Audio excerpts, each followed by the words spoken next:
Bon merci à tous d'être venus pour ce quatrième et ce dernier séminaire à propos de la méthodologie My Web Intelligence et analyse du web. Ce quatrième séminaire aura pour objectif de réfléchir sur les méthodes d'analyse et ce qu'on pourrait appeler une formalisation de la prise de position sur le web. Le concept le plus important que je vais essayer d'avancer aujourd'hui, c'est qu'est-ce que c'est que prendre position au sens idéologique du terme, mais aussi au sens analytique du terme sur le web et comment analyser cette prise de position. Le deuxième élément important, c'est que vous aurez constaté que sur les 4 séminaires, il y en avait 3 qui étaient dédiés à la collecte de données, au nettoyage de données, à l'addition de données. Ça, c'est un point sur lequel j'ai voulu insister, en montrant que dans une recherche, en fait, 75% du travail réside dans la recherche, dans la collecte, la captation et le nettoyage des données. Qu'en fait, l'analyse de données, on sait faire ça depuis un siècle. Aujourd'hui, avec les outils numériques, c'est même devenu très accessible et très démocratique, très simple à faire, et que, à mes yeux, la recherche repose avant tout sur la constitution du protocole de captation des données et la capacité à utiliser des données sans bruit, des données propres, des données nettoyées et des données validées. Ça, c'est l'enjeu premier.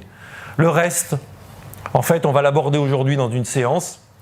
Ça va ouvrir une perspective de formation progressive tout au long des années. Ça paraît être le plus compliqué et en même temps, c'est le plus simple. Les utilisations des méthodes algorithmiques sont, somme toute, bien cadrées, bien analysées. Et moi, je me rends compte de plus en plus, surtout dans l'analyse automatique du discours, que l'enjeu premier, ça va être de pouvoir formaliser le recodage et l'analyse du texte, le recodage et l'analyse de la vidéo sans bruit, parce qu'ensuite, quand on aura fait ça, on donnera la capacité aux algorithmes de catégorisation, de clusterisation, voire d'interprétation, la capacité à vraiment analyser des corpus qualitatifs riches. Et je voudrais insister sur une conclusion du séminaire précédent. Pour moi, l'enjeu premier aujourd'hui, là où je bute dans mes analyses, c'est la lutte contre le bruit. C'est-à-dire l'utilisation, que ce soit au moment de l'extraction des données, l'évaluation de leur pertinence, trouver des algorithmes qui permettent d'évaluer des grands corpus et qui puissent nous donner un corpus qui est somme toute pertinent jusqu'à un certain pourcentage. On ne peut pas avoir 100% de corpus pertinent, mais au moins atteindre les 80% de corpus pertinent, surtout dans les grands volumes de données. Avoir des captations de corpus qui soient des échantillons représentatifs, sans que se mélangent là-dedans des éléments extérieurs à ces préoccupations.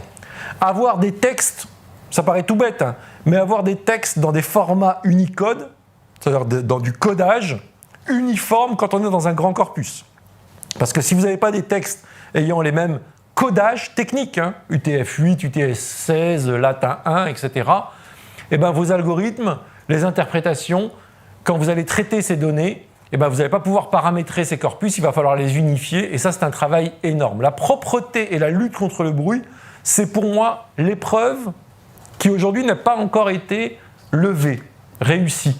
Ça veut dire qu'on avance très fort et très rapide sur les algorithmes d'interprétation, ce dont je vais parler aujourd'hui, mais on fait toujours comme si le corpus était parfait. Et on sait très bien que le corpus est très très dur à constituer. Donc ça c'est un élément dans lequel je voulais insister.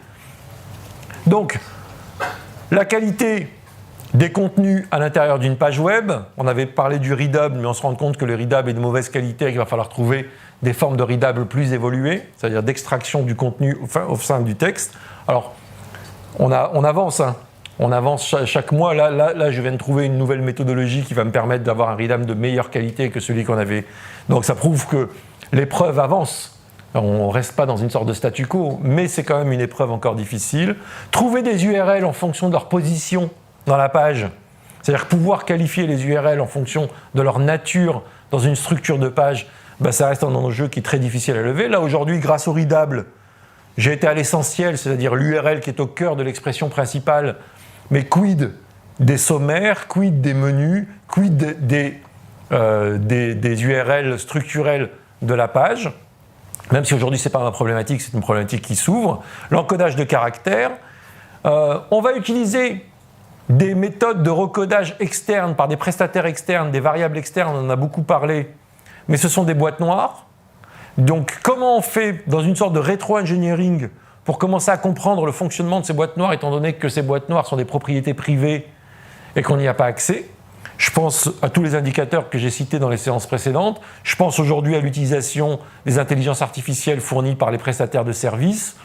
Donc il va falloir aussi regarder leur mode de fonctionnement, d'autant que les premiers essais, les premiers articles qu'on a commencé à travailler nous montrent un bruit assez important et une nécessité de renettoyer les résultats. Donc comprendre les interprétations. Et enfin, on a l'espoir de travailler avec des grands corpus, de s'approcher du big data, parce que l'enjeu c'est de réussir à pouvoir analyser des objets que jusque-là on ne pouvait pas analyser. C'est-à-dire que la promesse du numérique, c'est d'offrir aujourd'hui des corpus qui ont des tailles suffisantes pour pouvoir trouver des régularités sur des grands volumes de données. Le problème, c'est que si on commence à recoder ce qui était déjà des grands corpus, on fait des grands corpus de grands corpus. Et là, on commence à avoir des outils qui vont commencer à peiner très rapidement. Là, je commence à travailler avec des corpus de 30 000 ou 60 000 URL. Déjà, plein texte, ça fait déjà pas mal de volume. Donc, mes logiciels commencent à s'alourdir. Quand on commence à les recoder avec plein de variables et qu'on commence à rajouter des variables, on double, on triple, parfois on multiplie par 10 le poids de la base de données. Donc là, ça va poser une question de l'infrastructure. Et on revient toujours à l'idée de poser la question des infrastructures de recherche à un moment donné qui vont permettre le déploiement de ces solutions quand elles vont commencer à être suffisamment matures pour monter en charge, pour qu'elles deviennent, comme on dit, scalables.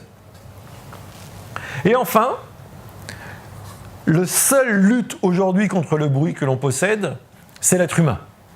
C'est la seule process, le seul algorithme suffisamment complexe pour pouvoir sélectionner les éléments qu'il ne veut pas dans le cadre, dans le focus de son propre travail. Et donc pour cela, on ne va pas revenir au pré-numérique. L'idée, c'est qu'en attendant d'améliorer les algorithmes à tous les échelons du protocole, qu'est-ce qu'on fait pour créer des interfaces d'assistance d'êtres humains, c'est-à-dire des outils qui vont permettre de faciliter, et ça c'est l'étape 2020 pour MyWebIntelligence, créer une interface de traitement des corpus complexes pour pouvoir nettoyer en grande masse, c'est-à-dire faire du machine learning et apprendre ce que vous voulez, ce que vous ne voulez pas. Quand vous supprimez un mot, il faut qu'il soit supprimé à l'échelle du corpus complet. Quand vous fusionnez des mots, quand vous sélectionnez un paragraphe et que vous lui donnez une qualification, il faut que la détection des paragraphes similaires se fasse rapidement et qu'on vous fasse des pré-propositions de tagage.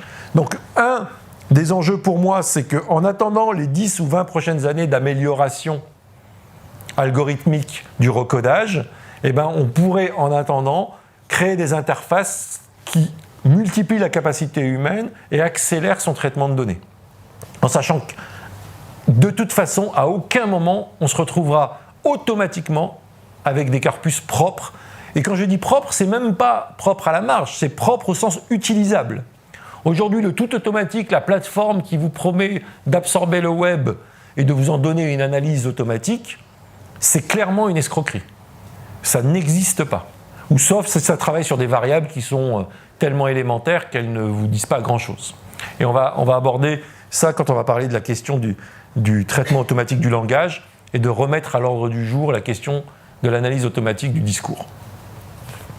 Voilà, donc aujourd'hui, la priorité, c'est qu'est-ce qu'on a une fois qu'on a ce corpus, une fois qu'il a été nettoyé, qu'est-ce qu'on a comme outil en statistique pour commencer à travailler ce corpus web, pour en venir à la fin à poser la question de qu'est-ce que c'est que formaliser une prise de position dans un débat idéologique ou dans une controverse. Et on renvoie évidemment, que ce soit aux analyses foucaldiennes, althusseriennes, même structuralistes, sur la structure de variables qui à un moment va donner des sociotypes qui pourraient être exprimés comme des positions dont on va pouvoir mesurer l'influence ou l'impact au niveau de l'audience.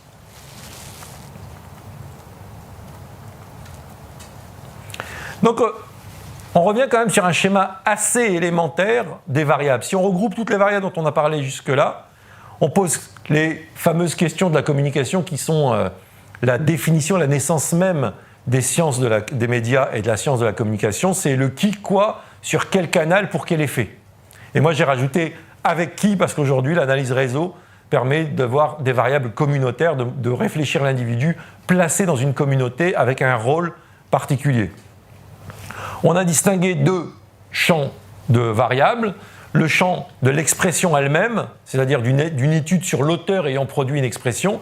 Le champ éditorial, c'est-à-dire au niveau du média, de voir comment les expressions peuvent être regroupées en indicateurs qui viennent exprimer la position du média, sous-entendu que pour qu'il y ait eu cette expression, il y a eu une gouvernance du média. Alors quand c'est un blog, quand l'individu qui s'exprime est lui-même maître de son outil médiatique, gouvernance et auteur, c'est la même chose. Quand ça commence à être un groupe, une organisation, un parti, une entreprise, il commence à avoir une différence entre la variabilité d'expression et ceux qui autorisent à cette communication. Et donc, on peut, dans le regroupement de l'analyse des expressions, trouver des régularités qui ne sont pas au niveau des expressions, mais au niveau global du site éditorial. Et quand on parle de presse, par exemple, c'est encore plus vrai. C'est-à-dire que là, la gouvernance éditoriale des expressions qui seront autorisées à être présentes dans le site se révèle quand on fait un regroupement de toutes les expressions et qu'on essaie de trouver une régularité dans les expressions qui sont au sein d'un même site éditorial. Comme ça, ça nous permet d'identifier la nature du groupe éditorial. Et donc, l'enjeu, c'est de montrer qu'il y a peut-être une variabilité d'expression, mais qu'en regroupant ces expressions par des paramètres regroupés à l'échelle du site web, on va pouvoir étudier les sites comme gouvernance de ces expressions.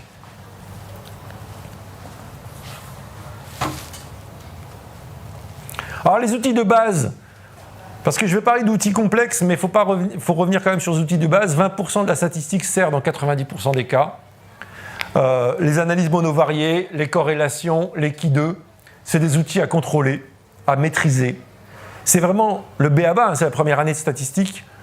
Pourtant, ne pas dire d'ânerie, bien maîtriser ce que c'est qu'une corrélation, bien maîtriser ce que c'est qu'une régression polynomiale, linéaire, etc., bien étudier ce que c'est qu'un Qui2 et pouvoir l'interpréter, c'est la première compétence à acquérir. Il s'avère que c'est assez rapide,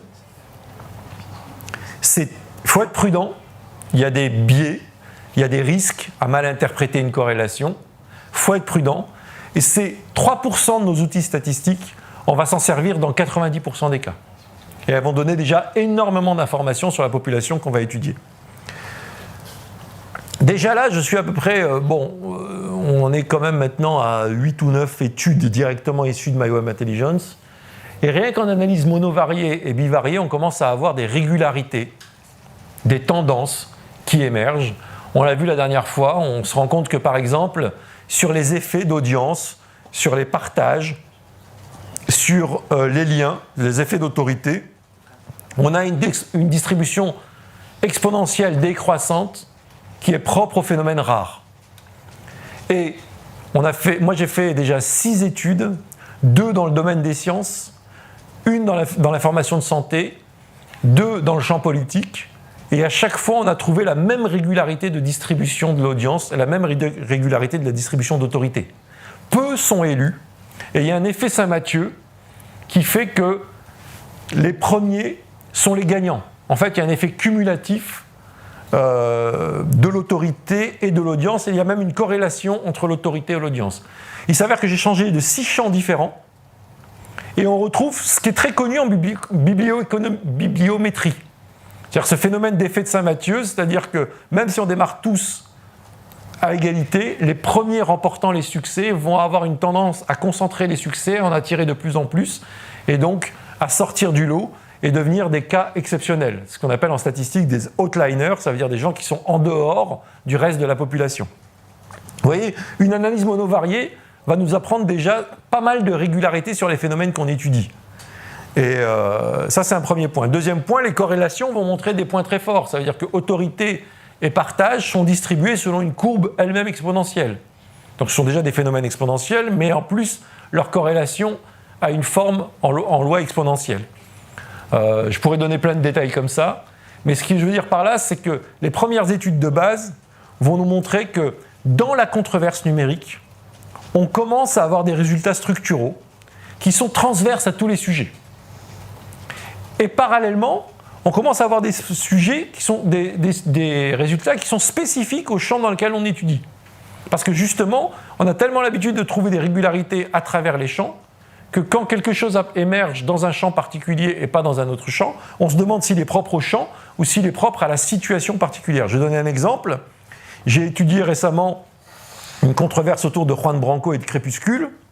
C'est le seul champ, parmi tous ceux que j'ai étudiés, dans lequel un individu a réussi à avoir une audience et une autorité parmi le top 1% des sites qui avaient une audience et une autorité.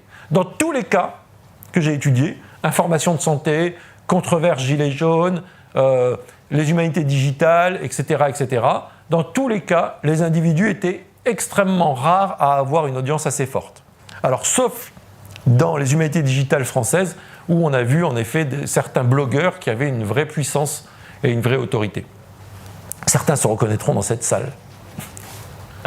Donc la corrélation, le Ki2, les deux premiers outils, faciles à former et qui permettent d'avoir des structures.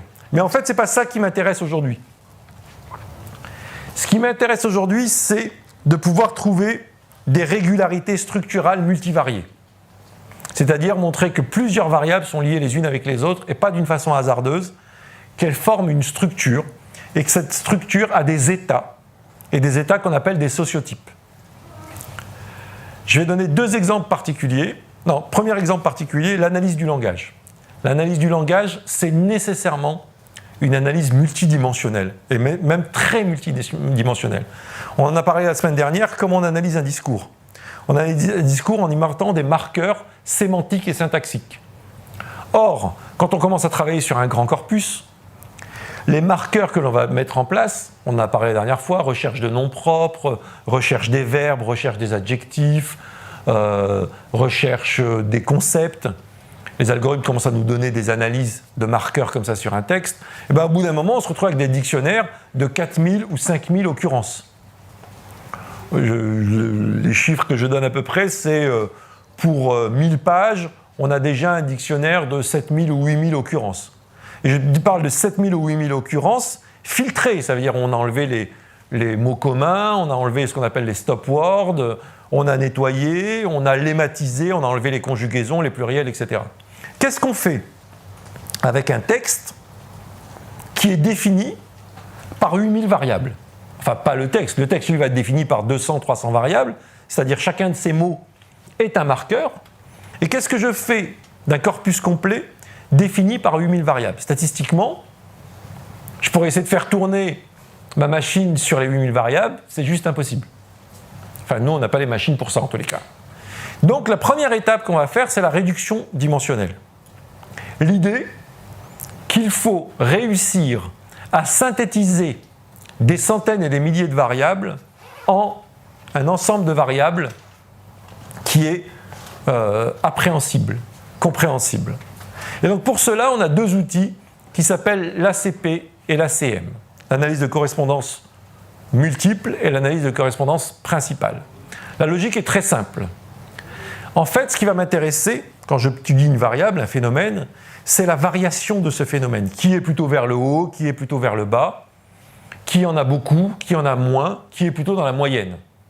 Ce n'est pas le chiffre en soi qui m'intéresse. On n'analyse jamais un phénomène en soi. On regarde un phénomène par rapport à sa moyenne, par rapport à sa médiane, et on regarde ceux qui sont plutôt vers le haut, ceux qui sont plutôt vers le bas, ceux qui sont autour de la médiane.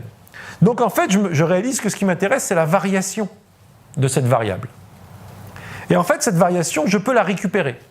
Je peux la simplifier, on appelle ça scaler.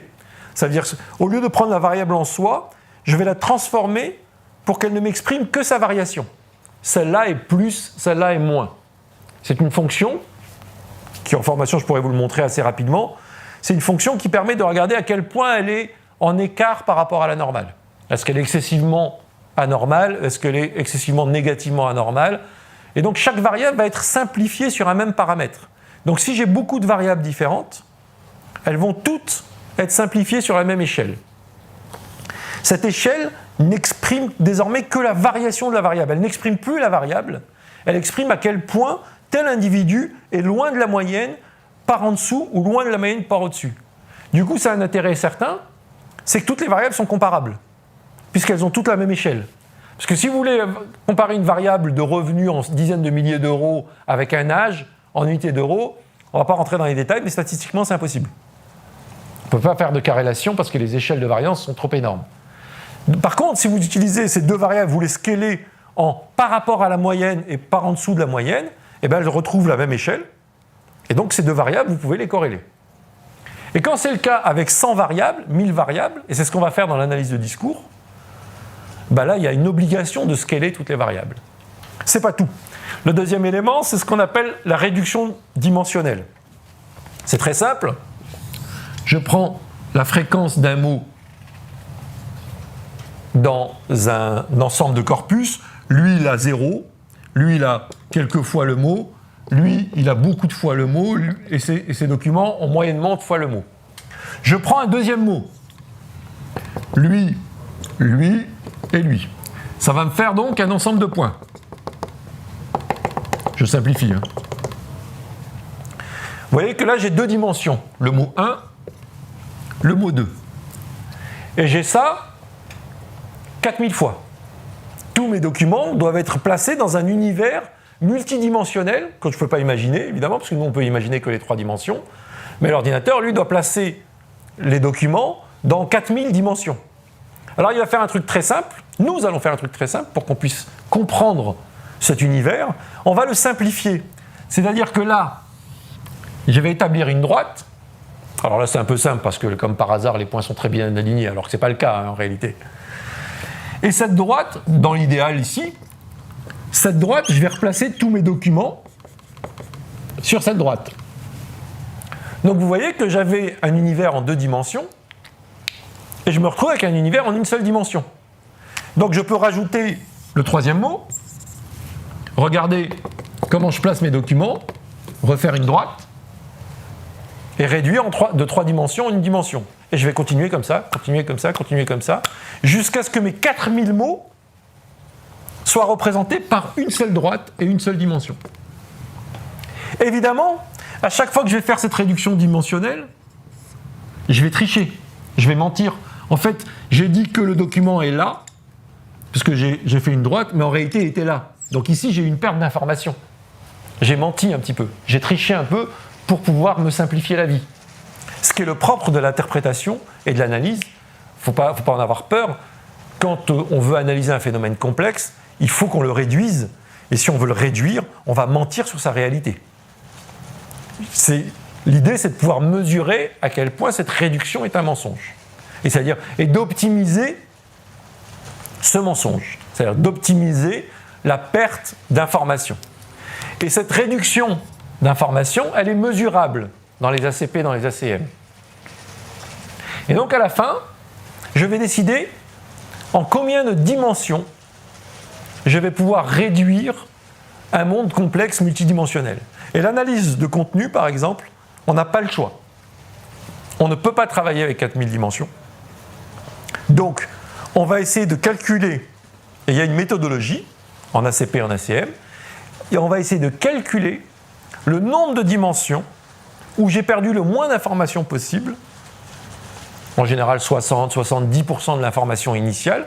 Ça veut dire 70% de la variation, parce que vous avez remarqué que ici, je retrouve mes forts qui sont bien les forts, ici je retrouve mes moyens qui sont bien les moyens, et ici je retrouve les faibles qui sont bien les faibles. Donc vous voyez, je n'ai pas fait perdre la variation des documents les uns par rapport aux autres, parce que j'ai réduit les dimensions. Est-ce que ça vous paraît logique, ça? Et donc, l'enjeu de l'ACP, c'est de pouvoir travailler avec 8, 10, 12 dimensions à partir de mots. À partir de milliers de dimensions. Donc typiquement, à chaque document, on en avait parlé la dernière fois, à chaque document, son mot va être une variable et sa fréquence va être un paramètre. Ça, c'est une dimension, 2 dimensions, 3 dimensions. Chaque mot est un paramètre du document X. Donc, chaque mot, je peux faire une réduction dimensionnelle. Je vais prendre tous ces mots et je vais en faire une seule dimension. Et grâce à l'ACP, je vais pouvoir créer 2, 3 dimensions, 4, 5, 6, 10, pour que, en fait, ces dimensions soient complémentaires. Parce que quand j'ai fait une dimension, j'ai perdu beaucoup d'informations. Si j'avais fait une autre dimension, j'aurais conservé ces informations, mais j'aurais perdu les autres informations. Donc en travaillant en plusieurs dimensions, je vais pouvoir avoir toutes les informations que je perds dans une dimension, je les aurai dans la deuxième. Et je l'aurai dans la troisième. Et du coup, tous mes documents vont être analysés selon 10 ou 12 dimensions virtuelles. Au lieu d'être analysés sur 4000 dimensions. Et ça, l'ACP vous le fait automatiquement, vous donne des indicateurs pour le piloter et vous dire, voilà, si vous gardez que 9 dimensions, vous n'aurez que 50% de l'information, vous avez une perte qui est trop importante. Au-delà, de toute façon, chacune des prochaines dimensions vous apporte très peu d'informations, est-ce bien nécessaire? Et vous faites un choix, et à un moment, vous vous retrouvez avec la possibilité de paramétrer un document selon son contenu, mais selon 4 variables virtuelles qui expliquent leurs différences les uns par rapport aux autres. Et c'est ça, en fait, l'analyse de documents et la classification de documents. Ce qui m'intéresse, c'est comment son contenu fait différer un document de l'autre. Et une fois que j'ai ça, je vais pouvoir en fait travailler d'une façon multidimensionnelle. Ça veut dire essayer de faire des calculs sur ces 5 dimensions pour voir s'il n'y a pas des types de documents qui se ressemblent. C'est-à-dire qui ont exactement le même chiffre. Et quand j'aurai fait mon analyse de documents et que je l'aurai réduit à 4 ou 5 dimensions, je vais me retrouver par rapport aux autres dimensions, ça veut dire les dimensions qui sont liées à l'auteur, les dimensions qui sont liées au type de média, les dimensions qui sont liées au nombre de partages Facebook qu'a eu ce document, etc., etc. Je vais me retrouver avec un set d'unités, donc 3-4 qui expliquent le contenu du document, qui est gérable dans mon analyse. Et l'enjeu premier, c'est de maîtriser la réduction dimensionnelle, c'est-à-dire d'y aller pas à pas, savoir lire les variables pour dire « je sais ce que j'ai perdu dans la variabilité ». Mais quelque part, la moindre qualification que vous faites à un individu, vous le réduisez dans sa variation. Et donc, c'est propre aux sciences humaines et sociales de réduire. Par contre, ce qui est nécessaire, c'est que ces étapes de réduction se fassent dans un objectif d'optimisation de l'information gardée et surtout de prise de conscience de cette information perdue. Ça, c'est très important.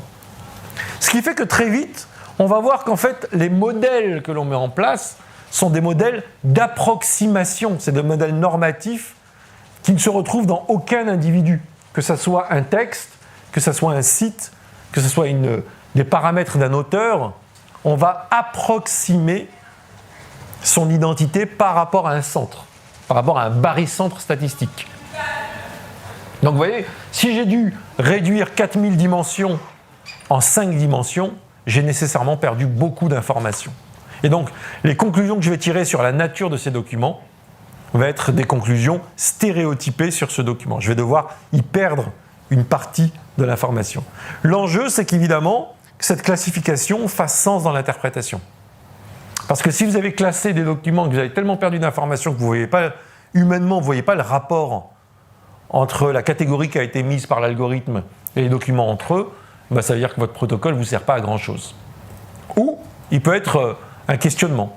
Ça veut dire que si vous avez été rigoureux dans votre protocole et que vous avez rassemblé des documents, ça m'est arrivé il n'y a pas longtemps, vous pouvez vous dire, j'ai fait n'importe quoi dans ce protocole, mais en lisant très attentivement les documents, quelque chose vous avait échappé d'un point commun alors que ça ne sautait pas aux yeux. 2 articles de presse, plus un blog, plus 2 tweets qui avaient l'air de parler d'aspects différents de l'objet sur lequel travailler. Je parle d'un sujet sur Juan Branco. Et en fait, en lisant très profondément l'article, vous avez vu le point commun qu'il y avait entre tous et qui vous avait échappé, alors que votre protocole, lui, l'algorithme de rapprochement, avait réussi à trouver. Donc, premier élément, savoir réduire dimensionnellement, notamment dans l'analyse de contenu, c'est-à-dire analyse d'image, analyse de vidéo, analyse de texte, parce que c'est ça l'enjeu intéressant de la web analyse, en un nombre de dimensions restreintes, quantifiables et gérables dans votre analyse. Une fois qu'on a ça, ensuite le monde est très simple. C'est très simple, mais en même temps, on va utiliser les algorithmes les plus complexes. Et aujourd'hui, pour moi, c'est une exploration. Le premier algorithme qui va m'intéresser, c'est celui de la clusterisation. Il y a toute une famille d'algorithmes qui s'appellent des algorithmes de clusterisation et qui visent en fait à dire si des points sont proches les uns les autres dans un univers multidimensionnel, je dois trouver une méthode pour les rassembler et pour dire que tous ces points ne valent qu'un seul point. Or, ces algorithmes sont exactement ce que l'on fait en sciences sociales quand on crée une typologie ou quand on crée un qualificatif. Quand vous voulez qualifier une réalité, en fait, vous prenez un noyau central d'une diversité que vous avez observée et vous rassemblez cette diversité, vous gommez la diversité et vous la rassemblez en ce noyau central. Et donc imaginons, alors évidemment à titre d'exemple, je suis obligé de travailler qu'en 2 dimensions, mais en fait il faut imaginer que l'algorithme va travailler en multidimensions. Imaginons que je me retrouve donc avec des documents grâce à ma dimension 1, dimension 2 que j'ai fabriquée par ACP. Des documents qui sont placés comme ça. Alors ce sont des dimensions statistiques, elles ne veulent plus rien dire aujourd'hui. Elles expliquent juste que ces documents avaient tendance à être ensemble dans toutes les variables qui ont écrasé ce document et qui avaient l'air ensemble dans toutes les variables qui ont été écrasées dans ce document. Et donc si c'est les mots par exemple, on peut considérer qu'il y a de fortes chances que tous ces documents avaient énormément de mots en commun et les mots qu'ils avaient étaient très éloignés des mots qu'avaient en commun ces documents. Ce sont des outils qui peuvent s'appliquer à n'importe quelle variable, notamment variable texte. Donc maintenant, il va s'agir de dire par quel algorithme je vais dire que tous ces documents, en fait, c'est un seul stéréotype de document. Tous ces documents, c'est un seul stéréotype de document. Et tous ces documents. Ce que moi, je vois visuellement, comment un algorithme le fait.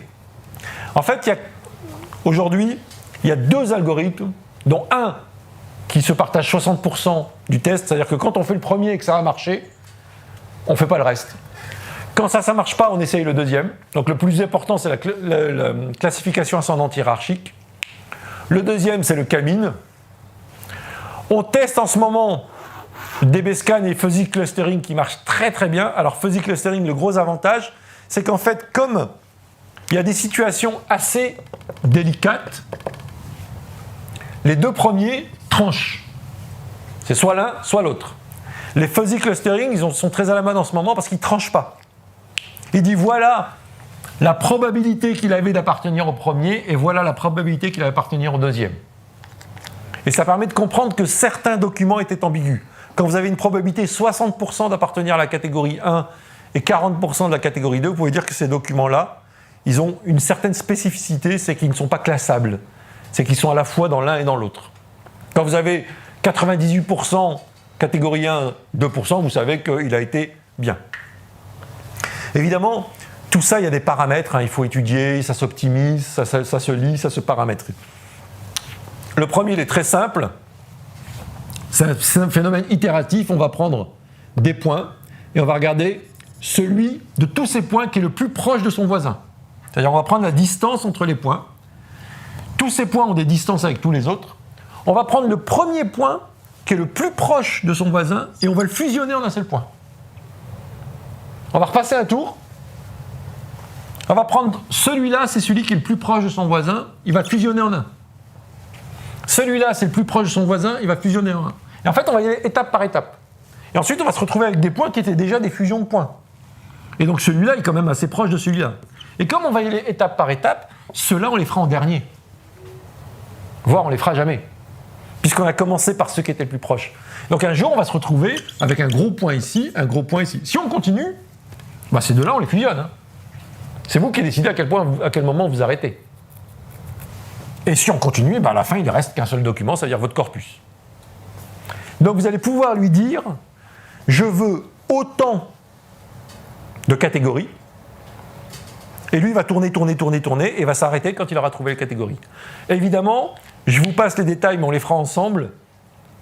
Il va vous proposer un nombre de catégories optimum, qu'il trouve cohérent, parce qu'il va regarder les distances, et au bout d'un moment, il va trouver que les distances qu'il utilise sont de plus en plus larges, et que ce n'est pas très cohérent. Et donc il va vous montrer une courbe, où il va vous montrer qu'avec X catégories, il est dans des distances très moyennes, et qu'au-delà, il commence à fusionner des choses qui étaient très loin par rapport aux catégories précédentes. Donc il va vous inviter à faire des catégories. Alors, il y a des tests, parce que par exemple, plus vous allez demander de catégories, plus l'algorithme sera pertinent. Si vous avez 60 documents, et vous le demandez qu'il rassemble en 30 catégories, il va prendre les deux plus proches. Là, c'est clair, les deux documents sont similaires. Si vous avez 60 documents et que vous demandez 4 catégories, vous allez le forcer à faire des rapprochements hasardeux, et là, vous allez commencer à avoir du bruit. Et donc, il y a un jeu pour trouver les paramètres qui vont permettre de faire le moins de bruit possible. Parce que c'est vous qui le forcez. Vous lui dites, je veux 4 catégories. Lui, en fait, il s'est trouvé avec une douzaine de catégories naturelles. Donc, il sait qu'au bout d'un moment, il fait des catégories qui ne sont pas naturelles. Elles sont trop distantes. Le gros intérêt, c'est que j'avais 8000 mots. Je les ai réduits en 13 paramètres de variance, grâce à l'ACP. Donc, j'ai créé un univers à 13 dimensions. J'ai placé mes documents à 13 dimensions. J'ai fait tourner un cluster. Et ce cluster m'a rapproché les documents. Une fois que cet algorithme tourne, il tourne sur 300 000 pages, 40 millions de pages ou 60 pages. Et donc après, il y a un feedback, il faut qu'il y ait un retour. Vous regardez les catégories, vous regardez l'intérieur des catégories et vous regardez si votre cadrage fait trop de bruit ou pas. Il fera toujours du bruit, il y aura toujours un document qui n'a rien à voir avec l'ensemble parce que vous l'avez un peu trop forcé, il a ramené. Il y a des méthodes graphiques qui vous permettent de vous dire à quel point certains clusters ils doutent de certains éléments. Combien il y a d'éléments qui lui paraissent très distants. Et donc là, on va rentrer dans la tambouille de la clusterisation qui vous permet de savoir si votre cluster est de bonne qualité ou de mauvaise qualité. Alors, en intelligence artificielle, les statisticiens disent on va trouver les algorithmes d'auto-évaluation qui va faire que l'intelligence artificielle prendra elle-même la décision de la qualité de son cluster et elle trouvera l'optimum sans être humain. Moi, à mon stade, aujourd'hui, je préfère avoir une interface et faire des vérifications de va-et-vient et de bouger manuellement le paramètre. Je ne vois pas trop l'intérêt d'une automatisation totale, mais bon, c'est le but de Google, c'est le but des grandes intelligences artificielles, c'est d'être capable de clusteriser et de s'auto-évaluer. Et donc, dans la science en intelligence artificielle, on améliore de mieux en mieux les paramètres qui viennent mesurer la qualité de votre cluster. Parce que dans l'ambition d'avoir des paramètres suffisamment pertinents pour que la décision s'automatise. Et qu'en fait, ce soit l'intelligence artificielle qui soit capable d'être sûre qu'elle ne s'est pas trompée. Ça vous paraît clair dans l'ensemble? Et donc, bon, il y a le K-mean qui est très connu parce que lui, il ne va pas prendre les points, il va prendre les espaces qu'il y a entre les groupes. Il va faire des courbes équidistantes des points et il va découper l'espace en droite et il va dire tout ce qui est là, c'est un groupe, tout ce qui est là, c'est un groupe. Le DBScan, il va prendre un barycentre, il va prendre un rayon et il va dire voilà, dans ce rayon-là, si les points ne sont pas trop éloignés, je les rassemble. Et donc vous voyez, grâce à ça, on va pouvoir catégoriser automatiquement les éléments. Et voir mieux, comme c'est une catégorisation objective, elle est faite d'une façon algorithme et systématique. Un des intérêts, ça va être ensuite de faire une interprétation, une corrélation entre ce que vous observez du document, vous, humainement, et ce que l'algorithme, par exemple, faire une corrélation entre les mots-clés principaux que vous avez sélectionnés d'un document et la catégorie dans laquelle il l'a mis, the. Et vous allez voir que ce mot-là a très fortement pesé pour qu'il appartienne à cette catégorie. Et donc la catégorie A, la catégorie B, la catégorie C a été structurellement construite grâce à ce groupe de mots. Parce qu'on peut faire une corrélation mot à mot avec cette catégorie. Et donc comprendre ce qu'il y a dans le sens du texte fait que les documents A, B, C, D ont été rassemblés autour d'un noyau de concepts. Mais bien sûr, il faut que ces concepts soient discriminants et soient à haute valeur informationnelle. Parce que tout le monde a le, tout le monde a de, tout le monde a tous, tout le monde a pour. Donc si vous avez laissé ces mots, vous allez retrouver tout est dans tout. Il va vous dire, écoute, moi j'ai analysé les multidimensions et tous les documents c'est pareil.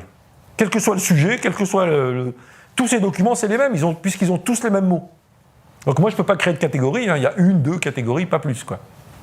Donc ça c'est un élément important, c'est pour ça que pour moi l'enjeu majeur il n'est pas dans l'utilisation de ces outils, qui sont fascinants, parce qu'on voit un algorithme classer des documents selon le sens d'un texte, mais par contre, en fait c'est ce sens d'un texte qui pose encore problème aujourd'hui. On a 50 ans d'analyse automatique du discours, et je trouve que ces dernières années, il y a eu un ralentissement à un moment de ce qu'on pouvait gagner, alors que les outils, eux, sont en train de s'améliorer. Et un des enjeux personnels, ça va être de rentrer dans la catégorisation du sens est dans la catégorisation discriminante du sens d'un contenu. Parce que c'est ça qui va permettre de pouvoir y extraire. Alors, j'ai essayé par exemple les noms propres. Est-ce que je peux trouver une similarité de sens entre des documents parce qu'ils ont prononcé, ils ont parlé des mêmes personnes? Dans les discours politiques, c'est le cas. Quand on parle de 5 ou 6 personnes identiques dans plusieurs documents, en fait, on parle du même sujet.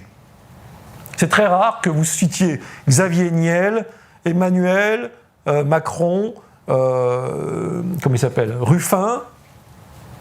Si ces 4 noms propres est dans le même document et qu'il y a plusieurs documents qui ont le même nom propre, dans une controverse donnée, c'est qu'ils parlaient du même sujet. Voilà. Ça marche là, est-ce que ça va marcher partout? Est-ce que les noms propres sont suffisamment discriminants? Après, j'ai essayé syntaxiquement, uniquement les noms et les verbes. Ça veut dire que j'ai enlevé adjectif, tout, j'ai pris que les noms et les verbes. Et je me suis dit, est-ce que c'est assez discriminant? Un document qui a les mêmes noms, enfin, une grande partie de noms et de verbes communs, est-ce qu'en fait, ils sont en train de parler de la même chose? Il y a beaucoup de bruit, parce qu'en fait, il y a énormément de synonymies. Donc, par exemple, une des modèles de réduction qui m'intéresserait, c'est de transformer les verbes selon un synonyme maître. Si je prends tous les verbes et que je me dis, en fait, ils sont tous le synonyme d'un synonyme premier, d'un verbe premier. Regarder, en fait, tout ça, c'est des déclinaisons synonymiques de regarder. Et que je réduis tous les verbes regarder sous le mot regarder. Peut-être que cette réduction va me permettre de discriminer des documents. En tous les cas, ces expériences que je fais en ce moment, il y a des choses qui sont très pertinentes, qui fonctionnent assez bien. J'ai remarqué que quand on fait beaucoup de clusters, l'algorithme ne se trompe pas. Quand on met très peu d'éléments par cluster, il les trouve. C'est comme ça que, par exemple, on fait de l'analyse de tweets, parce que comme il y a peu de mots, et quand on enlève tous les mots valises, les mots discriminants sont très peu. Dans un tweet, c'est 3 mots, 4 mots. Quand un tweet et un autre tweet a les mêmes 4 mots, en général, ils parlent de la même chose. Surtout si, en plus, on a calculé la distance temporelle entre les tweets. Si on dit « je ne veux pas que la similarité soit au-delà de tweets ayant plus de 3 jours de différence », en général, on détecte automatiquement dans une masse de tweets une conversation autour d'un même sujet. Et plus on va réduire les dimensions, plus on va augmenter les clusters, et plus en fait l'automatisme va fonctionner. Pourquoi d'automatisme? Pour une seule raison. Parce qu'on va travailler en grande masse de données. Si on ne travaille pas en grande masse de données, on va se la faire à l'ancienne. On va faire du tagage manuel. Si vous travaillez avec 3000 pages ou 4000 pages, et ça peut arriver, parce que quand on regarde la répartition exponentielle des pages qui ont vraiment eu une influence dans le débat, avec 100 000 pages, vous vous retrouvez avec 2000 pages. Donc si vous enlevez toutes celles qui ont été certes produites, mais lues par personne, partagées par personne, citées par personne, vous vous retrouvez avec un cœur de 2000 pages. Alors là, il faut faire le tagage à la main. Vous vous ennuyez pas avec des algorithmes. Vous aurez besoin d'algorithmes comme outils d'attaque de grandes masses de données. Ça, il faut le rappeler. C'est pour ça que je ne jette pas dans l'interface qu'on va faire développer par MyWeb pour 2020, le premier outil, c'est un tagage manuel. C'est-à-dire le fait de prendre sa souris, de sélectionner un document et de mettre un tag, de sélectionner un paragraphe et de mettre un tag. Parce que, en fait, quand vous faites un tagage manuel, vous allez vous restreindre vous-même à une trentaine de tags, une quarantaine de tags, et faire une classification sur 40 tags, ça va être très pertinent. C'est vous qui avez créé les tags. Donc vous créez des tags qui sont discriminants par nature, puisque c'est vous qui les sélectionnez.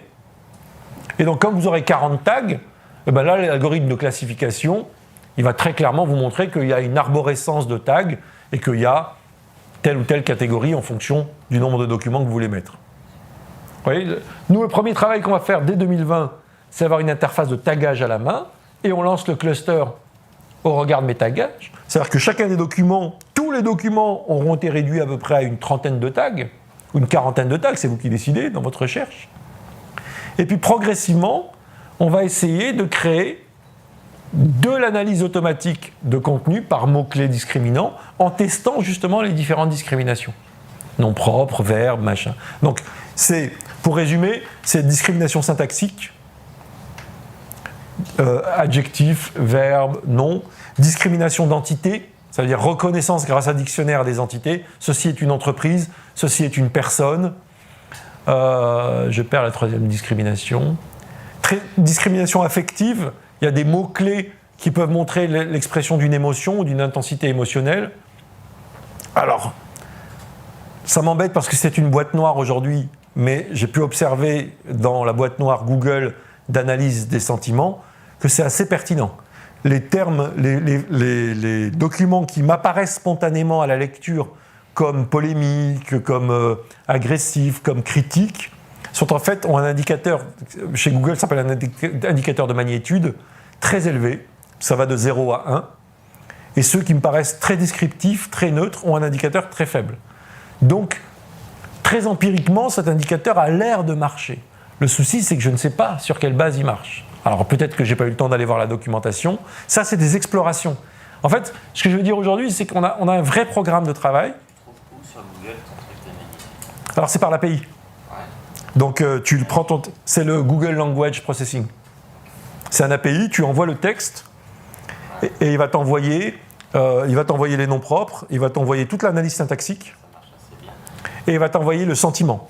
Et le sentiment, il va donner 2 chiffres, il va donner la magnitude émotionnelle et il va donner la négativité-positivité. Ça marche assez bien en anglais, en français, je pense. Ben, en français, je l'ai testé sur Juan Branco, ça marche. Parce que c'était un truc très polémique, il y a des grosses accusations. C'est assez tranché, donc on peut le trouver. Et on voit la différence entre un article qui est très descriptif, qui explique que le bouquin parle de ça, qui a une magnitude assez basse, et la grosse critique, voire la limite de l'insulte, qui elle, a une magnitude 0,8, 0,9. Par contre, en négativité-positivité... Social Mention fait ça sur les tweets aussi. Ouais, c'est pas très bon. En anglais, encore ça passe. Bah, tout est dans la puissance du dictionnaire qui va qualifier à un moment. C'est ça, hein, tout ce que tu dis. On est obligé d'avoir des corpus référentiels. Ouais. Qui est la base de la linguistique au départ, c'est-à-dire qu'on compare, comme tu disais, les stop words, on les vit, hein, mais ensuite on a la fréquence des mots qui influe sur nos résultats, il faut en tenir compte. C'est pas parce qu'il y a un mot qui apparaît beaucoup, mais effectivement tu as une fréquence très élevée. Ouais, parce que si c'est cumulatif, ben évidemment. Donc on est obligé d'avoir des univers multi-référentiels en permanence et effectivement trouver l'espèce de corpus un peu qui fait le milieu. Et on n'échappera pas au dictionnaire parce qu'il ne faut pas rappeler la base de l'analyse linguistique, c'est que le signe est arbitraire. Oui. Ça veut dire que pourquoi ce mot est connoté négativement dans une langue donnée, c'est arbitraire. On a décidé que ce mot est une insulte. C'est la version insultante d'un autre mot. Mais même ça évolue au fil du temps en fait. Ouais, en plus. Ah oui, en plus. C'est les premiers dictionnaires de linguistique aujourd'hui. Il faudrait je ne sais pas comment. Oui, analyser un texte du XVIIIe siècle avec une analyse de sentiment avec un dictionnaire contemporain, ce serait une absurdité. L'analyse linguistique, on est sur la fréquence et des choses comme ça, on évolue. Ouais. Mais l'analyse de sentiment, pour reparler de l'analyse de sentiment, comme c'est arbitraire de décider que ce mot-là est une insulte, parce qu'il y a peut-être 50 ans, ce n'était pas une insulte, c'était un mot commun, on voit bien comment, s'il faut analyser les sentiments d'un discours, est-ce qu'il est négatif ou positif, il est lié à un dictionnaire qui, lui, est une fabrication sociale. Et cette fabrication sociale est une fabrication arbitraire. Ce mot est devenu une insulte dans tel sociogroupe à un moment donné et porte de la négativité. Ça rend encore plus complexe parce qu'en fait, le groupe social dans lequel tu travailles a ses propres insultes. Oui, ou ses propres règles. La difficulté aussi, c'est que ces outils ont du mal à juger l'ironie ou le second sens. Rien que déjà sur les likes, on sait qu'on a un problème. C'est facile de les cumuler. Mais sur du sentiment, effectivement, quand tu fais des distinctions. Oui, l'ironie, c'est. L'ironie, c'est hyper difficile. Ça, pour l'instant, je pense que c'est reporté pendant longtemps. Mais l'affectivité, ça commence à marcher, mais on se rend bien compte que, en fait, c'est toi qui vas devoir créer ton propre dictionnaire. Et c'est ce que te permet les outils de RStudio, c'est qu'à un moment, ils te donnent des librairies dans lesquelles ils te donnent des dictionnaires de base, tels qu'ils ont été constitués dans la langue française, langue anglaise, mais ils t'invitent surtout à aller retravailler ces dictionnaires et à y ajouter des mots et à en soustraire certains que tu juges, voire à faire changer la magnitude de chacun des mots. Et là, tu vas, pour un groupe social donné, pour une recherche particulière, tu auras ton propre dictionnaire. Moi, je pense que ça va marcher, mais tu le montres bien. C'est que derrière, il va falloir qu'on revienne à plusieurs petites mains. Ouais. Ah, mais ça, c'est obligatoire. On va vérifier la qualité de nos données et la remonter de temps en temps. L'analyse du langage est arbitraire et sociotypée. Donc, tu travailles sur des jeunes ruraux, machin, etc., d'une région particulière. Il va bien falloir tu auras leur usage commun, l'analyse de leur usage commun de la langue, mais il t'échappera, évidemment, les usages spécifiques du vocabulaire. Ça implique toujours... Sans parler des définitions propres. Hein, C'est pas très gênant, ça veut dire que quand tu as fait ton analyse, il faut que tu travailles avec un anthropologue ou un sociologue spécialiste qui fasse le retour.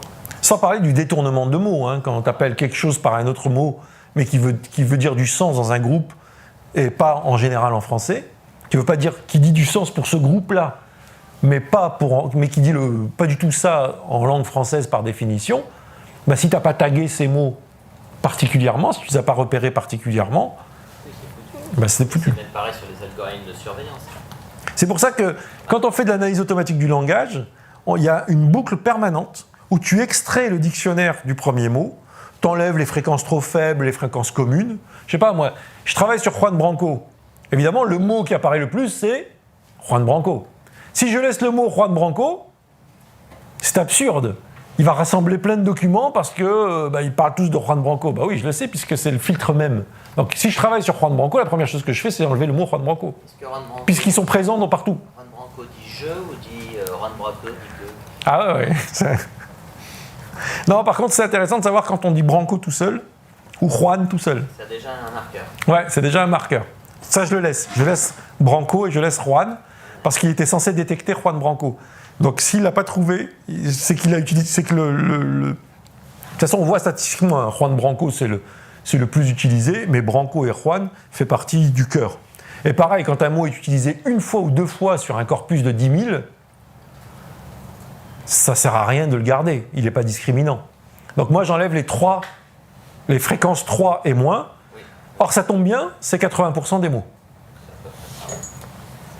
Donc au bout d'un moment, il y a un art pour constituer son dictionnaire, et on fait un retour d'analyse avec le nouveau dictionnaire, on recommence, les fréquences ont changé, on améliore. L'idée c'est évidemment pour l'analyse du sentiment, il faudra ses propres dictionnaires.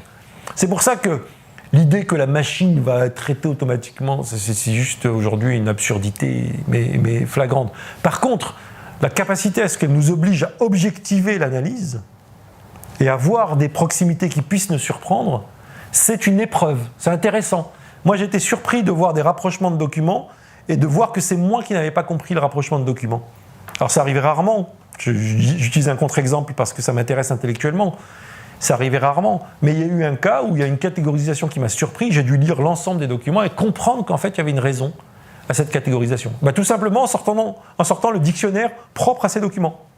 Je dis, attends, je comprends pas, tu m'as mis des documents ensemble, pourquoi ? Alors je sors le dictionnaire de ce document et les fréquences, et je vois qu'il y a un thème commun à l'ensemble de ces mots, alors qu'ils m'apparaissaient a priori, je n'avais pas lu les documents, je les avais regardés leur titre, etc., et le lieu où ils étaient, Twitter, une presse nationale, un blog de militants, je me disais, je ne vois pas comment ces gens ont quelque chose en commun.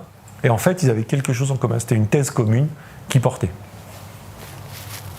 Et, last but not least, ce qu'on a appelé les algorithmes prédictifs, qui sont en fait des algorithmes d'interprétation. Je sais pourquoi on les a appelés, des algorithmes prédictifs, mais ils nous servent en fait d'automatisation de l'interprétation. L'idée ici, c'est qu'il y a une variable résultat et que la régularité structurale des variables explicatives, permet de prédire la variable résultat. Par exemple, vous savez que le document A est de l'auteur X, le document 2 est aussi de l'auteur X, le document 3 est aussi de l'auteur X. Vous le savez. Vous allez entraîner l'algorithme en lui disant, tu vois, les mots-clés qui sont dans ce document sont très fréquemment utilisés par X et très peu utilisés par les autres auteurs. Donc, si un document a la même empreinte lexicale que l'empreinte de X, alors tu vas interpréter que ce document doit être produit par X. Parce qu'en fait, chacune des variables que vous allez avoir est une signature unique qui s'est répétée plusieurs fois dans le document, et vous avez associé, vous, cette signature unique à une nouvelle variable à expliquer. Le fait que ça appartienne à l'auteur X. Donc le prochain document que je vous amène, si sa signature est très proche des documents précédents, alors le modèle pourra calculer la probabilité qu'il a de ne pas se tromper en lui assignant la figure X. Et ça va être encore plus simple parce que c'est lui qui va construire automatiquement le modèle. Il va dire, donne-moi les variables qui te servent à expliquer la variable auteur. Donc ça va être la date, par exemple, hein, parce qu'il y a un auteur qui a pu beaucoup écrire à une époque et puis il a cessé d'écrire parce qu'il est mort ou il a cessé de publier. Donc on se rend compte que l'auteur Y a surtout écrit pendant cette période. Donc l'algorithme va dire, tiens, j'ai remarqué que la date m'aide à prédire que ça ne peut pas être cet auteur ou que c'est sûrement cet auteur. Parce que lors de la controverse, l'auteur est surtout intervenu là et pas du tout dans une autre période. Donc si j'ai un nouveau document qui est de cette période et qu'ils n'étaient que 3 auteurs à maintenir la conversation pendant cette période, j'ai plus que 3 auteurs à sélectionner. Si tu me rajoutes en plus la signature des mots-clés qu'ils utilisent et qu'il y a un mot qui est spécifique à l'auteur X, que les 2 autres n'utilisent pas, alors la date plus cette signature spécifique augmente les probabilités que c'est sûrement lui qui a parlé. Et ça, on peut le faire avec toutes les variables. Je peux me demander, qu'est-ce qui fait qu'on a partagé sur Facebook un document ? Est-ce que c'est la nature de l'émetteur ? Est-ce que c'est le site qui a pesé lourdement ? Est-ce que c'est le texte de ce qu'on a mis dedans ? Est-ce que ce qu'il y avait dans les photos ont pesé ? Et en fait, c'est tout mon général. Chacun a été un facteur qui soit n'est pas intervenu, soit a augmenté la probabilité d'être partagé, soit a diminué la probabilité d'être partagé. Et l'ensemble vont former un algorithme, une équation plutôt, et ça va être des équations différentielles pour chacune des situations, qui va permettre au modèle de dire « j'ai des grandes chances d'interpréter la variable que tu m'as demandé ».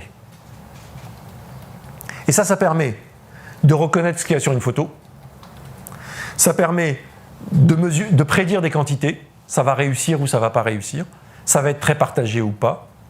Alors en marketing, on a insisté sur l'idée de la prédiction, parce qu'évidemment, quand stratégiquement, vous avez trouvé un modèle qui prédit l'avenir, qui prédit ce qui va arriver dans une situation future, ça vous intéresse beaucoup.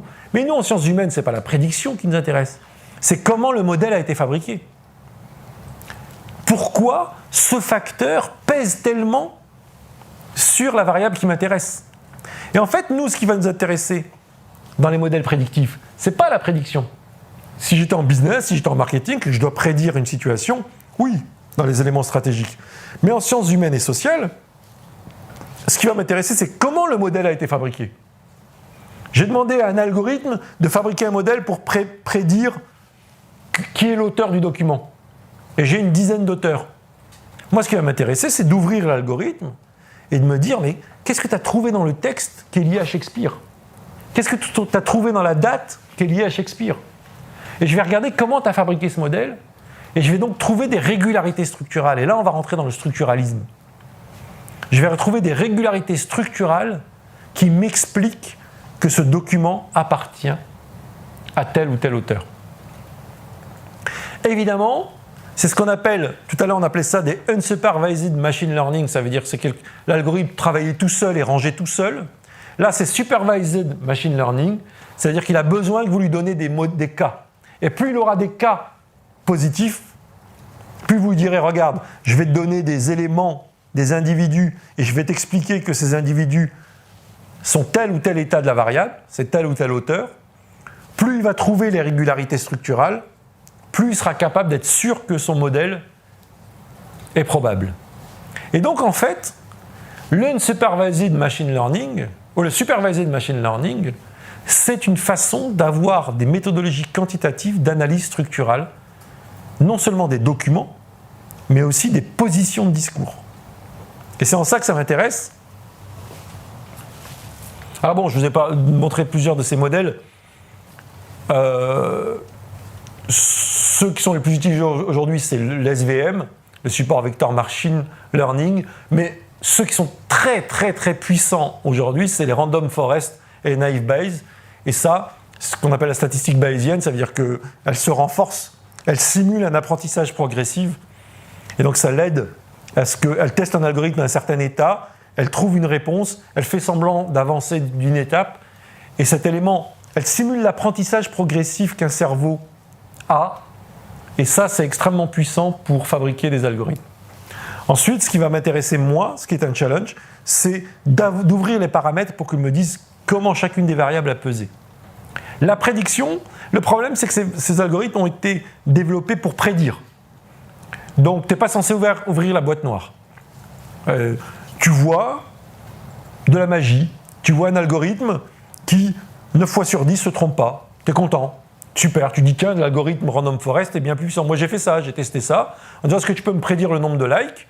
Alors c'est très simple. Vous prenez votre set, 100 documents, vous divisez 70 documents et vous dites tiens, prédis-moi les 30. Analyse les 70 documents et prédis-moi les 30. Mais toi, tu as déjà la réponse. Et donc ça te permet de savoir à quel point le modèle s'est trompé ou pas, quels sont ses écarts. Et c'est en effet assez impressionnant. Les Random Forest, les Naive Bayes, c'est vraiment impressionnant. C'est-à-dire, il me prédit exactement le nombre de likes ou le nombre d'auteurs, en fonction de toutes les variables que je lui ai données, à plus ou moins 20%, plus ou moins 10%. Mais en tous les cas, en catégorie, il prédit, si je fais des grosses catégories de 4 ou 5 catégories, il prédit assez bien. Ok, mais comment tu as fait? À ce jour, moi, aujourd'hui, les outils que j'utilise, je ne sais pas les ouvrir. Or, je sais qu'on peut les ouvrir. Nous, on va rentrer dans l'analyse structurale quand on va dire « Tiens, j'ai réussi à faire un algorithme qui marche, donc ça prouve qu'il y a une régularité structurale dans la distribution des positions discursives, donc maintenant je veux la comprendre. » C'est-à-dire que je veux, algorithme, que tu me dises comment telle variable et telle variable a pesé pour exister. Ça veut dire qu'on a la possibilité de trouver une manière objective de montrer la structure discursive des prises de position à un moment donné. Ça, c'est l'enjeu que je voudrais atteindre fin 2020, c'est qu'on bosse ces algos et qu'on regarde comment leurs interprétations. Parce qu'à fonctionner, on va les tester, vous allez voir, à fonctionner, ça marche assez bien. Il y a des paramétrages, il y a des essais-erreurs. Plus le corpus est varié, plus il est grand, plus il apprend une structure qui est parfois très complexe, et plus il prédit avec fiabilité. Ça, aujourd'hui, c'est plus remis en cause. Franchement, c'est les 8 dernières années de recherche. Par contre, comment on fait pour lire des choses qui parfois nous dépassent? Les concepteurs de certains algorithmes disent qu'aujourd'hui, ça dépasse l'entendement humain. C'est-à-dire qu'on ne peut pas les ouvrir, les algorithmes. On ne peut pas retracer le travail qu'il a fait. Alors là, moi, en sciences humaines, ça ne va pas me servir à grand-chose. Je ne vais pas jouer Nostradamus, je ne vais pas être fier parce que j'ai un joujou, j'ai une sorte de singe mécanique qui interprète bien les choses. Ça passe sur TF1, mais ça n'a pas un grand intérêt. Ce qui est intéressant, c'est de sélectionner les algorithmes, même si ce n'est pas les meilleurs, qui nous permettent d'ouvrir et d'analyser structurellement les régularités. Et on va finir donc sur cette idée. Moi, ma recherche, c'est de pouvoir opérationnaliser d'une façon numérique sur des grands corpus ce concept. Ça, c'est autre chose. Rien à voir.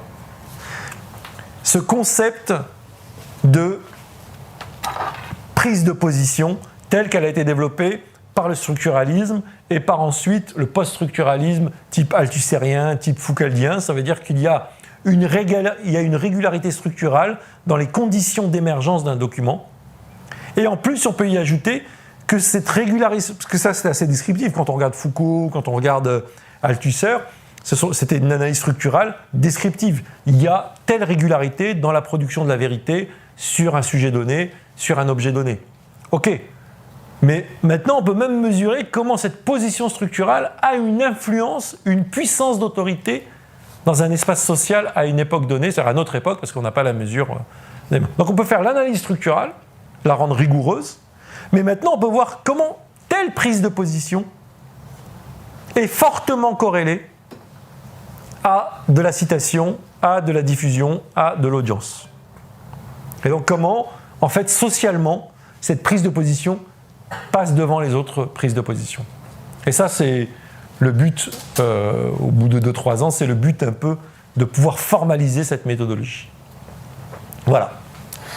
J'ai fait plus court que d'habitude pour ouvrir le maximum à la discussion. Et je tiens à le dire précisément, pour moi, c'est une exploration pour cette année. Ça commence à tourner, ça commence à marcher. Plus il y aura de corpus voulant bosser là-dessus, moi, mon objectif, c'est qu'on puisse aussi être disponible à un moment pour se donner des rendez-vous, pour faire tourner, pour qu'on soit vraiment en mode formation, on puisse faire tourner chacune des étapes. Pour moi, les 4 séminaires, c'est un process, une méthodologie. Dans chacune des étapes, il y a des outils qu'il faut acquérir. Et dans chacune des étapes, il faut les tester sur des champs pour voir si ce qu'on a en commun de régularité, vous avez tous des sujets différents, ce qu'on a en commun comme régularité, ce qui est propre d'une façon universelle à la controverse numérique. Vous allez voir que vous allez tous aller avoir des distributions exponentielles décroissantes du nombre de liens entrants et du partage Facebook. C'est propre à toutes les controverses, peu sont élus et les premiers sont les gagnants. C'est un élément. Vous allez tous voir la place prépondérante de la presse nationale en termes d'influence. Aujourd'hui, ce qui fait l'opinion publique en ligne sur Internet, c'est la presse. Elle n'a jamais perdu son pouvoir, elle reste la plus puissante. Les autres, c'est que du bruit. C'est pas parce que dans un corpus, 80% des sites que vous allez étudier sont des amateurs, des individus, des blogueurs, des réseaux sociaux, qu'en puissance et en impact, ils forment 80%.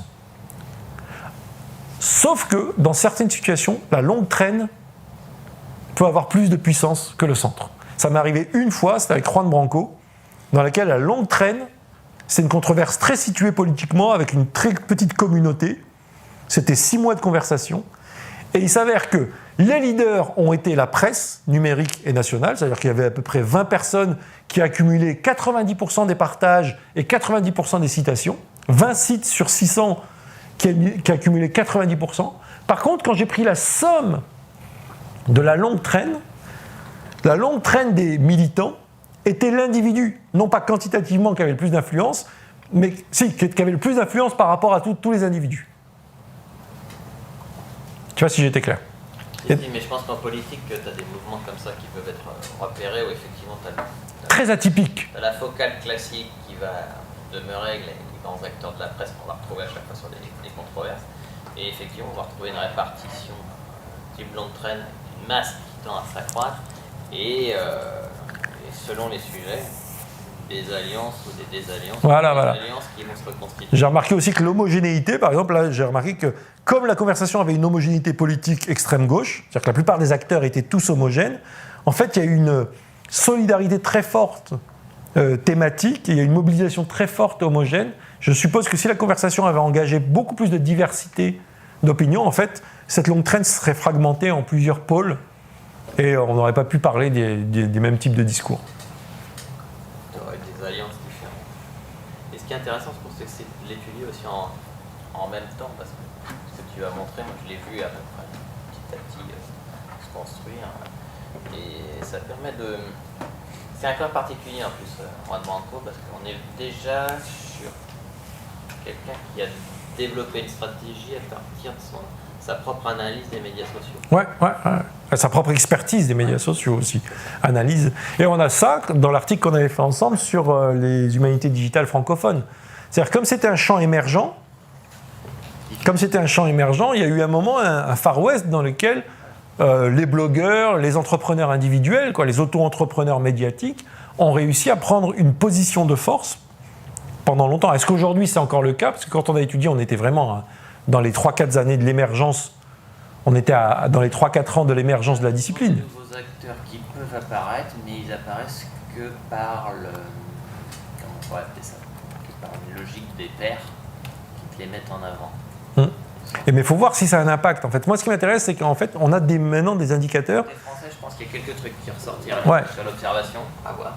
Parce que c'est très contre-intuitif, en fait. Quand tu regardes le corpus et que tu as des paramètres qui valent ce qu'ils valent, bien sûr, mais qui quand même permettent de répartir les impacts, et ben moi, par exemple, qui était quand même influencé par l'idéologie du numérique et du web, grosse déception de découvrir qu'en fait, en termes d'impact, on se retrouve avec les acteurs médiatiques d'il y a un siècle. Presse nationale, audiovisuel principalement, et émergence depuis peu, sur certains sujets, d'une presse pure player numérique, mais vraiment, il faut que ce soit des sujets spécifiques. Et qu'en fait, le bouleversement n'est pas... il y a le monde de l'ancien média et les nouveaux médias avec les médias activistes. Nous, dans notre recherche dans la science de l'information et de la communication, on a adoré ça, les médias activistes, les nouveaux acteurs, les grands débats sur les forums. On avait vraiment l'impression qu'on était dans un Eldorado nouveau des médias et que les anciens médias étaient à la traîne, ils avaient disparu. C'est surtout qu'ils ont disparu, nos anciens médias activistes. On s'amusait à reprendre ceux qu'on regardait il y a une dizaine d'années. Combien ont résisté? Pas tant que ça. Pas tant que ça. Et en fait, il y a eu un phénomène de réinstitutionnalisation numérique, de professionnalisation des médias qui ont pu être à la traîne à une époque, mais qu'aujourd'hui, le web, c'est la télévision. Le web, c'est la presse papier. Voir une condamnation aussi de certains modes qu'on pensait qu'elle allait arriver, c'est-à-dire le fait qu'on ait de nouvelles manières de faire du journalisme, de nouvelles manières d'enquêter sur du durable ou des choses comme ça. Par exemple, la presse papier qui s'est mise à la vidéo, qui s'est mise à de l'entretien vidéo, etc. Ces hybridations-là, qui sont la réadaptation des gros acteurs de presse traditionnels au mode de communication numérique, réadaptation réussie, qui fait qu'ils ont repris la domination idéologique qui avait été légèrement ébréchée. Mais aujourd'hui, vous ne pouvez rien contre un Figaro, contre un Nouvel Observateur en ligne. En termes d'audience, en termes de citation, en termes d'impact. Alors il y a de nouveaux acteurs, Mediapart, le média, mais c'est qui Mediapart, le média? Ce sont des journalistes traditionnels qui ont 25 ans d'expérience et qui ont juste monté une nouvelle boîte de journalisme traditionnel, avec des modes d'interview traditionnels, avec des façons, des phrasés, des modes d'argumentation, des modes de véridicité qui sont ceux des médias traditionnels. Donc ils ont dû mimer le média traditionnel,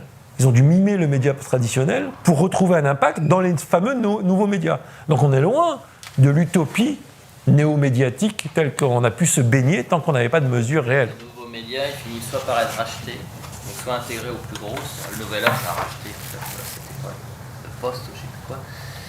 Et puis ensuite, il y a des phénomènes qui sont aussi historiquement, où un super acteur qui finalement, à un moment donné, disparaît parce que son modèle économique est plus aussi efficace. Et puis les éléments innovants qui sont en fait des gens qui viennent de l'ancien monde qui sortent un truc. Et puis, ils deviennent aussi décevants parce que... Et puis, ce qui est intéressant quand tu quantifies aussi, c'est que tu vois, il y a des différences quantitatives telles qu'elles en deviennent qualitatives. Ce qu'on appelle les outliers, là, quand on calcule ce qui est statistiquement en dehors de la norme est très très basse des phénomènes. Quand tu analyses un discours, tu te rends compte que tout le monde utilise les mêmes mots, le même dictionnaire central sur le sujet en question. Donc tout le monde a un discours assez commun, au sens sémantique du terme, après pas au sens argumentatif. Et puis qu'il y a très peu de positions vraiment hétérogènes qui attaquent le sujet dans un angle vraiment différent des autres. Et on se rend compte qu'en fait, tout le monde tourne autour du même dictionnaire, du même vocabulaire sémantiquement, et que très peu ont reconstruit un vocabulaire qui leur est propre pour aborder un sujet. Et bien quand tu regardes le nombre de partages Facebook, tu vas voir qu'il y a 0,1% des sites qui possèdent des partages énormes, ce qui sous-entend une audience énorme, parce qu'il y a une corrélation entre l'audience et le partage. Et puis tout le monde est à zéro, tout le reste est à zéro. Alors tout le reste, c'est du post que personne n'a relayé sur les réseaux sociaux. De toute façon, c'est les courbes classiques qu'on retrouve sur les lois de Pareto ou autres. Ouais. Mais en fait, Et même, le web ne change pas, il est même pire. Quand on regarde les anciennes études sur la citation, c'est ça. On se rend compte qu'en fait, tu as 3-4 articles dans une discipline ou 3-4 bouquins qui vont devenir vraiment la référence absolue. Et ils sont cités par tous d'une façon disproportionnée. Et ensuite, tous les autres articles sont cités 1 fois, 2 fois, 3 fois. Enfin, on a une courbe moyenne de 1 à 10. Il y a un enjeu de temps qui est un peu différent. Et le numérique n'a rien changé à ça. Mais ça, on le sait depuis Parabasi. Parabasi, c'est le premier à avoir montré ça. Mais j'espérais que dans certains sujets... Alors, justement, moi, j'étais très heureux de travailler sur le sujet Juan Branco, controverse très courte, très concentrée politiquement, parce que, justement, ça rompt avec ça. Les acteurs qui réussissent sont les néo-entrants. Il y a des blogueurs. Par exemple, Français de souche, qui est un site d'extrême droite, fait les meilleurs chiffres. Parce qu'à un moment, il y a une skise entre l'extrême gauche et l'extrême droite. Il y a vraiment la lutte antifa en ligne qui se passe. Et contre Juan Branco, eh ben les mecs d'extrême droite se réunissent autour d'un site qui s'appelle Français de souche et Égalité et Réconciliation, qui vont avoir énormément de partages, comme si en fait il y avait une lutte médiatique, parce que Juan Branco lui va être partagé par Bella Ciao, etc., que des sites d'extrême gauche, et soutenu par Le Média, soutenu par Là-bas si j'y suis. Et donc il va y avoir une sorte de polarisation qui va faire que des sites qui normalement ne devraient pas émerger comme des sites importants vont plafonner à des chiffres qui sont ceux du Nouvel Observateur. Mais en même temps, sur le mouvement Branco, Le Média, c'est aussi une réaction par rapport aux méthodes de la presse traditionnelle. Non, de la fachosphère. Ah, de la fachosphère, ouais. Ouais. Clairement. Ouais, très clairement. Bah, moi, je l'ai vécu comme ça, c'est-à-dire on a vu plutôt au départ, il y a 10 ans, c'était plutôt un rassemblement anti-sarkoziste, généralement, et avec un petit mouvement de pro-sarkozistes, certains plutôt verts. Mais tu n'avais pas de droitosphère, quasiment pas. Et la droitosphère, tu vas l'avoir dans la presse institutionnelle. Pas vraiment d'extrême gauchosphère pour le coup. Non. Si ce n'est que certains ont basculé. Je connais bien, hein, certains ont basculé. Et puis, montée insidieuse des stratégies, j'appelle ça la fachosphère, avec de la désinformation, beaucoup. Et une réaction de l'extrême gauche qui s'est dit, mais on est con, pourquoi pas? Pourquoi on n'utilise pas les mêmes méthodes? C'est ce qui s'est produit.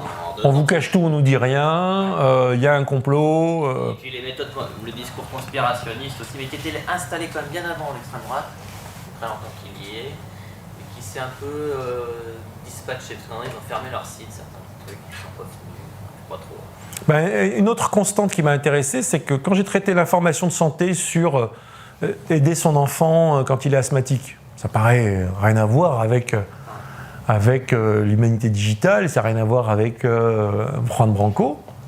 Par contre, sémantiquement, ce sont toujours la révélation, le scandale et l'erreur institutionnelle, c'est-à-dire les puissants ont fait des fautes qui provoquent le buzz, qui provoquent le carton. Il y a un paradigme très fort dans l'opinion publique sur le puissant ment, cache et fait une faute. Et dans des champs qui sont différents. Dans l'information de santé, c'est l'enfant qui meurt aux urgences.